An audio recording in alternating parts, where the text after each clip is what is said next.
আচ্ছা, আমার স্ক্রিনটা দেখতে পাচ্ছেন? জি স্যার, দেখা যাচ্ছে। আচ্ছা, এই যে দেখেন, make sure you are using a search engine not just Google and using country specific version Google I, গুগল.com, গুগল সিএ, গুগল .co.uk। আমরা চাইলে কিন্তু এই যে অপারেটর গুলা আছে সেগুলা ওই যে গুগলের মানে ডোমেনের এক্সটেনশন ইউজ করেও বিভিন্ন গুগলের বিভিন্ন ভার্সনে যাইতে পারি। তো এটা আপনারা শীটটা দেখলে বুঝতে পারবেন। আর আপনাদের এই যে কি রিলেটেড হলো ব্লগ করবেন, ধরেন আমরা কিচেন প্রোডাক্ট, এখন কিচেন প্রোডাক্ট লিখে সার্চ করছি, এই যে কিচেন প্রোডাক্ট ব্লগ পাওয়া গেছে। আমরা এখান থেকে অনেক ডাটা আছে, এখানে অনেক ডাটা আছে। এটা ডাটা গুলা দেখলে যে দেখেন এখানে এই যে ট্রাস্টি লিঙ্ক প্রাউড, না সরি, হ্যাঁ, trust day link round up, এই যে কিচেন প্রোডাক্টের কিছু অপারেটর, এগুলা হলো একটা অপারেটর। এই অপারেটর গুলা ইউজ করে আমরা ব্লগ খুঁজে বের করতে পারবো। তো এখানে অসংখ্য আছে, সেগুলা দেখে এই যে দেখেন এখানে টপিক গুলা দেওয়া আছে, টপিক্যাল ব্লগ, এই যে ব্লগ কিচেন প্রোডাক্ট ব্লগ লিখে সার্চ করলে আপনি ব্লগ গুলা পাবেন নিশ রিলেটেড। হ্যাঁ, এগুলা খুঁজে খুঁজে বের করবেন। তারপরে কিচেন প্রোডাক্ট ব্লগ আস, তারপরে আপনি topical blog all in text, এই যে অল ইন টেক্স দেখলি মানে কোন টেক্সের ভিতরে কিচেন প্রোডাক্টটা আছে এটা বোঝানোর জন্য হলো অল ইন টেক্স।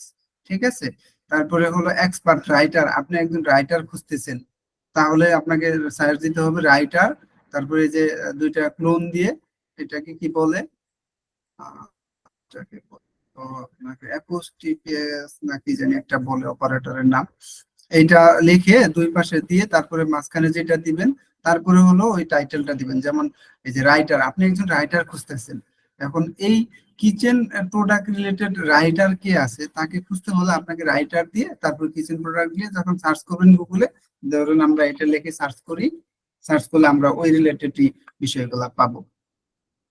যে দেখেন এই যে I have been a food writer for 7 years, দেখছেন আপনি পাবেন। তাদেরকে মেল করবেন, তাদেরকে ব্লগ করবেন, ব্লগে পোস্ট করবেন, লিংক করবেন যখন আপনি কিচেন রিলেটেড কোনো একটা কাজ পাবেন। বুঝতে পারছেন, কিচেন রিলেটেড যখন কাজ পাবেন তখন এইভাবে সার্চ করবেন যে কিচেন রিলেটেড ব্লগারকে খুঁজে বের করার জন্য।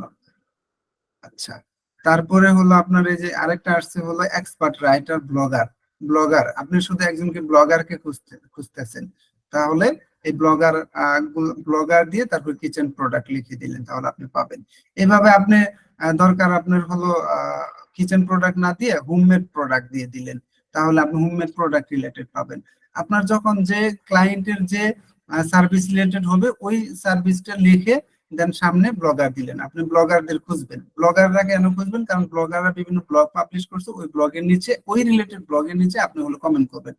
অবশ্যই মনে রাখবেন একটা বিষয়, সেটা হলো আপনি যখন ব্লগ করবেন, ব্যাকলিঙ্ক করবেন, ওই ব্যাকলিঙ্ক যেন রিলেটেড সাইট থেকে আসে। যখন আপনি ইউনিভার্সিটির কাজ করবেন, তখন যেন ওই ইউনিভার্সিটি রিলেটেডই কোনো একটা ব্লগ থেকে বা কোনো একটা সাইট থেকে ব্যাকলিঙ্কটা আসে।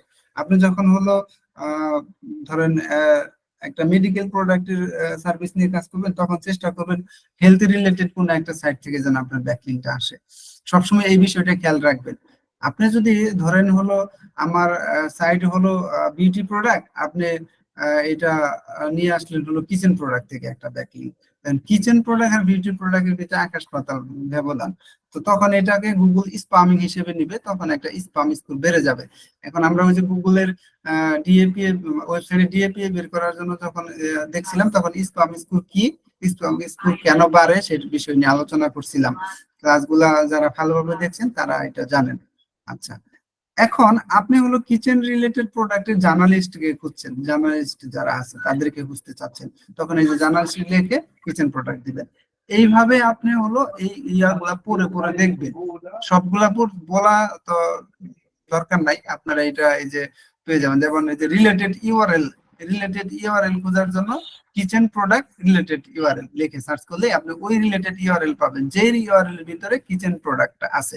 কিচেন প্রোডাক্টের ভিতরে যে ইউআরএলটা আছে ওইটা তো অবশ্যই কিচেন প্রোডাক্ট রিলেটেডই একটা কন্টেন্ট হবে, যেহেতু ইউআরএল এর ভিতরে কিচেন প্রোডাক্ট। সো এইভাবে আপনি খুঁজতে পারেন। তারপরে এই বাম পাশে দেখেন আরো কিছু ইনফরমেশন আছে, এই যে on Google under tools select post month under any time. এটা আপাতত স্কিপ করেন, এটা adjust keyword depending on the search operator, এটা আপাতত দরকার নাই আপনাদের, পরবর্তীতে আমরা এটা দেখবো। এখানে আবার ওই টুলস এর ব্যবহারটা দিয়ে দিছে। তারপর রাউন্ড আপ যে top post of the day, মানে অনেক সময় আপনি গুগলে আসলেন, এই পোস্টটা কবে করছে সেটা খুঁজে পেতে পারেন না, আপনি দরকার হলো টপ পোস্ট। এখন বর্তমান সময়ে বাংলাদেশে টপ পোস্ট কোনটা আছে সেটা খুঁজে পাবেন। খুঁজে বের করার জন্য আপনাকে প্রথমেই হলো কিওয়ার্ডটা দিতে হবে। কিওয়ার্ডটা কি? Kitchen product.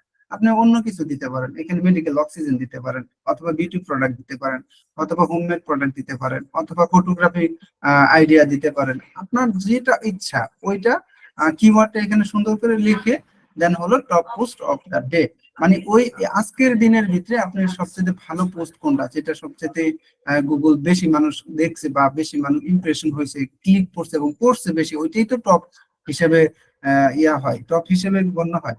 আর এটা বোঝার জন্য আরেকটা বিষয় আছে, যেমন বাংলাদেশে রকমারি বেস্ট সেলার বুক, মানে সবচেয়ে যে বুকটা যে বইটা বেশি সেল হয় সেটাকে হলো বেস্ট সেলার বলে। তো এইরকমই গুগলেও যেই পোস্টটা বা যেই কন্টেন্টটা সবচেয়ে বেশি মানুষে শেয়ার করে এবং বেশি মানুষের ইমপ্রেশন হয়, বেশি ক্লিক করে এবং বেশি মানুষের রিড করে, ওইটাকে হলো টপ পোস্ট বলে। তো টপ পোস্ট খুঁজে বের করার জন্য আপনি হলো top post of the day কোন বিষয়ের উপরে টপ পোস্ট খুঁজে যাচ্ছেন, কিচেন প্রোডাক্টের উপরে, আপনি চাইলে অন্য প্রোডাক্টের উপরে দিবেন। তো এইভাবে আপনি এটা পড়লেই বুঝতে পারবেন।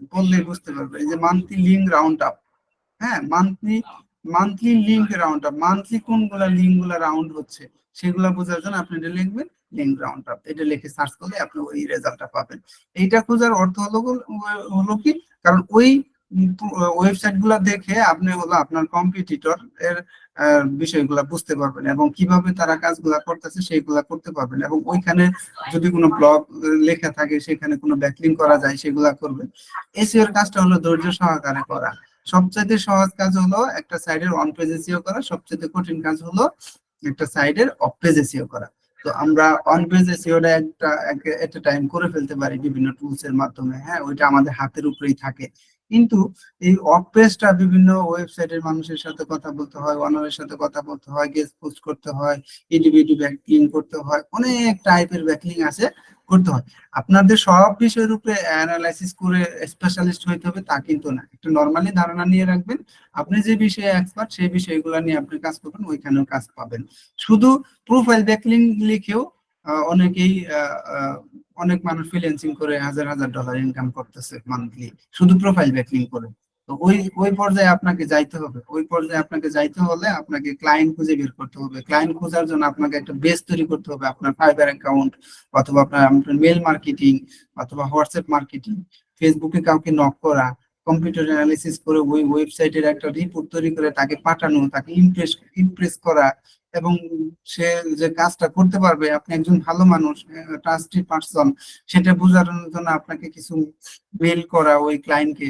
তো তখন আপনাকে কাজগুলো দিবে। যেহেতু এখন কম্পিটিটরের যুগ, সেহেতু আপনাকে অন্যদের তুলনায় একটু হলে আগায় থাকতে হবে, যেন ক্লায়েন্ট বুঝতে পারে যে না এই ছেলেকে দিয়ে কাজ করানো পসিবল। কারণ সে এখন চোর বাটপারের অভাব নাই অনলাইনে, অনেকেই ওয়েবসাইট ফ্লিপ করে বা হ্যাক করে তখন ক্লায়েন্টের কাছ থেকে টাকা চায় যে আপনার ওয়েবসাইট যে আবার ফিরে পেতে চান তাহলে এত টাকা দিতে হবে, অনেক আছে।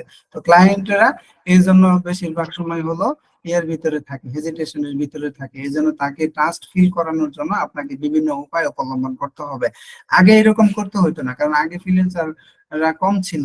আগে হলো আপনার একই টপিকের উপরে এক্সপার্ট পার্সন কম ছিল, এই জন্য ওই রকম করতে হয় না। কিন্তু এখন এক্সপার্ট পার্সন বেশি হওয়ার কারণে আহ এক্সপার্ট পার্সন এবং হলো নন এক্সপার্ট দুইটাই মিক্স হয়ে যাওয়ার কারণে ক্লায়েন্ট বুঝতে পারে না কে এক্সপার্ট কে নন এক্সপার্ট।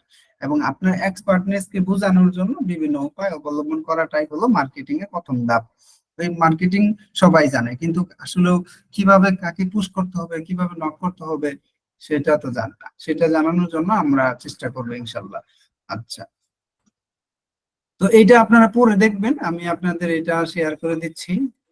স্যার আমার একটা কথা ছিল, হ্যাঁ দাঁড়ান, আমি আগে এটা মানে শেয়ার করি। জি বলেন। বলতেছি যে আমরা যখন ক্লায়েন্টের কাজ করব, অফ পেজ এসইও করার জন্য কি শুধু ব্যাকলিংক এর প্রয়োজন, না তো আরো অনেক কিছুই তো প্রয়োজন? অফ পেজের জন্য তো সবসময় হলো, অফ পেজটা কি, অফ পেজটা হলো একটা ওয়েবসাইটের ইউআরএলটাকে আপনি বিভিন্ন জায়গায় শেয়ার করা। অফ পেজের জন্য বেশিরভাগ সময় হলো এই যে প্রোফাইল ব্যাকলিং করা, বিভিন্ন জায়গায় শেয়ার করা, বিভিন্ন ব্যাকলিং করা। অফ পেজটা মূলত এইটাই, বুঝতে পারছেন? অফ পেজ মানে এর এগুলো বাইরে তো সব ধরনের ব্যাকলিংকে শিখতে হবে, তাই না? সব ধরনের ব্যাকলিং এ শিখতে হবে যে এরকম না। আপনার ব্যাকলিং এর টাইপ আপনি তো একই টাইমে সবগুলো শিখতে পারবেন না। এখন আপনি দেখা গেল সব ধরনের ব্যাকলিং শিখতে মিনিমাম 6 মাস সময় লাগবে। এখন 6 মাস কি সেটা আপনি তো কাজ জানি। করবেন? দেখা গেল আপনি প্রোফাইল ব্যাকলিং পারেন, আপনি প্রোফাইল ব্যাকলিং দিয়ে শুরু করলেন যে না আমি প্রোফাইল ব্যাকলিং পারি, আমি প্রোফাইল ব্যাকলিং এর সার্ভিসটা দিব। আপনি যদি ফাইবারে যাই আমরা, একটা মিনিট, ফাইবার। মনে করেন আমি একজন ক্লায়েন্ট পাইছি আর কি, ওনার ওয়েবসাইট র্যাঙ্ক করা লাগবে, ওনার সাথে আমার কন্ট্রাক্ট হয়েছে। এখন ওনার শুরু থেকে যদি আমি এখন কাজটা করতে যাই, ওনার মানে পরে অফ পেজে যেহেতু মানে এগুলো দরকার হবে, হবে না র্যাঙ্ক করার জন্য? এখন এখন ধরেন হলো আপনি প্রোফাইল ব্যাকলিং করলেন 1 মাস, তারপরে প্রোফাইল ব্যাকলিং করলেন 1 মাস, তারপরে আপনার এই 2.0 গেস্ট আছে, পোস্টিং করলেন 1 মাস, ডিরেক্টরি। 2.0 1 মাস, তারপরে হলো আপনার এই এইভাবে সাইট খুঁজে বের করে করে এগুলা করলেন 1 মাস। একটা ক্লায়েন্টের যদি 1 বছর কাজ করেন তাহলে আরো কিছু লাগে। এখন এই কাজগুলা করলে তো সাইট র্যাঙ্ক করবে। আপনার তো মানে ডেস্টিনেশন হলো সাইট র্যাঙ্ক করানো। এখন সব ধরনের ব্যাকলিং যদি আপনি মিক্স ভাবে ওইভাবে করতে চান তাহলে একা তো আসলে ওই সার্ভিস গুলা ক্লায়েন্টকে দিতেও পারবেন না। আপনাকে তো যে বিষয়গুলো জানেন, যেমন ধরেন কমেন্ট ব্যাকলিং, প্রত্যেকদিন 5টা করে কমেন্ট ব্যাকলিং করবেন। এইভাবে যখন কমেন্ট ব্যাকলিং করবেন তখন ওই সাইটের ভিতরে একটা হলো অথরিটি তৈরি হবে। তারপরে গেস্ট পোস্টিং করবেন, গেস্ট পোস্টিং করতে গেলে আপনার একটা গেস্ট পোস্টিং করতে গেলেই দেখা গেল যে 15 দিন লাগবে। কারণ হলো আপনি একটা গেস্ট পোস্টিং সাইট খুঁজে পাবেন, 10টা সাইট খুঁজে পাইলেন, 10টা সাইট অনারকে মেল করবেন আপনি কন্টেন্ট লিখে, এবং তার টার্ম এন্ড কন্ডিশন আছে সেগুলা পড়বেন। পরে হলো ওই গেস্ট পোস্টিংটা অ্যালাউ করবে কিনা, সেটা রিটার্ন মেল আসবে কিনা, আপনাকে প্রত্যেকদিন মেল চেক করতে হবে। এটা কিন্তু ক্লায়েন্টেরই কাজ করতেছেন, কিন্তু পাশাপাশি কি আপনি বসে থাকবেন? বসে থাকবেন না, অন্যান্য ক্লাসগুলা অন্যান্য ক্লাসগুলাও করতে হবে, জি বুঝতে স্যার। পারছেন? জি। এগুলা কিন্তু করতে হবে। তো আবার এই যে এই নিশ রিলেটেড সাইট খুঁজে পাওয়ার জন্য আপনাকে যে যে সাইটের লিংকটা দিলাম সেগুলো আপনি দেখবেন, দেখে এখান থেকে নিশ রিলেটেড এটা দেওয়া মূলত হলো আপনার নিশ রিলেটেড কন্ট্রিবিউটর খুঁজে বের করা। নিশ রিলেটেড হলো কম্পিটিটর খুঁজে বের করা। এবং আরেকটা বিষয় শিখেছি ওই যে কি ওইটা কি ছিল, ওইটা ছিল হলো আপনার ওই যে নামটা কি, যে স্ক্রিমিং ফ্রগ এসইও, এটার মাধ্যমে হলো কিভাবে আপনি সাইটের হলো ইয়াটা খুঁজে পাবেন, টেকনিক্যাল প্রবলেম, ইস্যু। টেকনিক্যাল ইস্যুগুলো, এটা শেখানো হয়েছে। তারপরে এসইও স্পাই ক্লাস, এটা শেখানো হয়েছে। একদিন। কম্পিটিটরে ব্যাকলিং কিভাবে খুঁজে পাবেন। মূলত এই কম্পিটিটরের ব্যাকলিং গুলো আপনি যখন করা শুরু করবেন তখন ওই কম্পিটিটর যে ব্যাকলিং গুলা করছে দুই একটা পারবেন না, দেখা গেল যে এই ব্যাকলিংটা বুঝতেছেন না, তখন ওইটা গুগলে ইউটিউবে সার্চ করলে ওইটা পেয়ে যাবেন। তাছাড়া আমাদের সাপোর্ট তো আছেই, ওইখানে গ্রুপে একটা মেসেজ দিয়ে দিলেই হবে। এটা আপনি 1 ঘন্টা বা 2 ঘন্টা পরে পান, না না কোনো সময় আপনি সলিউশন পাবেন। আমরা যদি সেই সলিউশন সম্পর্কে না অবগত না থাকি সেক্ষেত্রে আমরা এক্সপার্ট কাউকে সাথে কথা বলে বা আমরা গুগল করে ওইটার প্রবলেম সলভ করে দেন আপনাকে ওইটার সলিউশন দেওয়া হবে। তারপরেও আপনি সলিউশন পাবেন, করার আগে এই এতটুকুই পার্থক্য ইনশাল্লাহ। জি স্যার, তারপরে এই যে ইনশাআল্লাহ। নিউজ, গেস্ট পোস্টের মধ্যে নিউজ সাবমিট, এই কিভাবে নিউজ সাবমিট, কিভাবে সাইট খুঁজে পাবেন, এইখানে সকল ডাটা দেওয়া আছে। তো এগুলা আপনাদের আমি শেয়ার করে দিচ্ছি। এই ডাটাটা আহ করতেও কিন্তু অনেক সময় লাগছে, এগুলা কিন্তু আপনারা অটোমেটিক্যালি পেয়ে যাচ্ছেন। এটা আমিও যেভাবে কালেক্ট করছি, কিন্তু আমার কালেক্ট করাটা আর আপনাদের মতো কালেক্ট করাটা ছিল না। আমার এটা কালেক্ট করতে গেলে অনেক ব্যয় করতে হয়েছে, অনেক কষ্ট করতে হয়েছে। যাই হোক, সবকিছু মিলে আহ এটা রেস্ট্রিক্টেড আছে, তার মানে এটাও দেখলেন, এটা প্রাইস সেম, মানে দুইটা শীট, একটা শীটের ভিতরে সবকিছু কভার করা হয় নাই, সবকিছু কভার করা হয় না, এই জন্য দুইটা শীট আছে।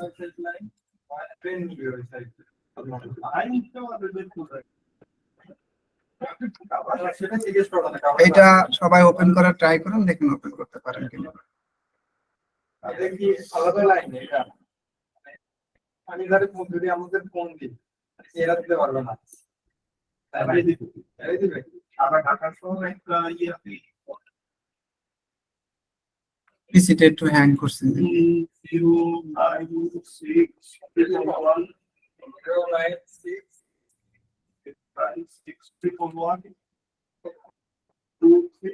এইগুলা এই শীটটা হলো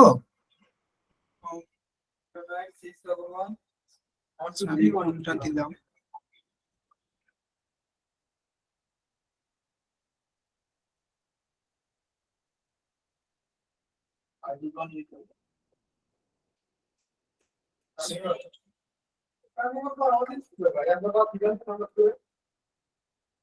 সবার কাছে কি ওপেন হয়েছে? হ্যালো, ওপেন হয়েছে স্যার, ওপেন হয়েছে।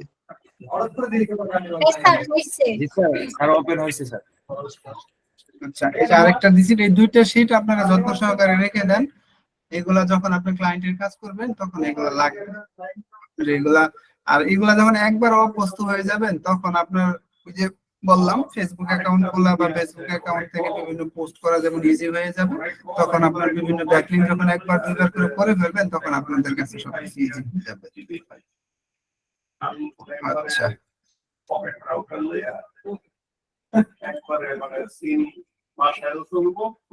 দেখেন এগুলা সবকিছু বুঝতে পারেন কিনা। একবারে ইনভেস্ট 3000 টাকা পড়লে একবারে রাউটার সহ।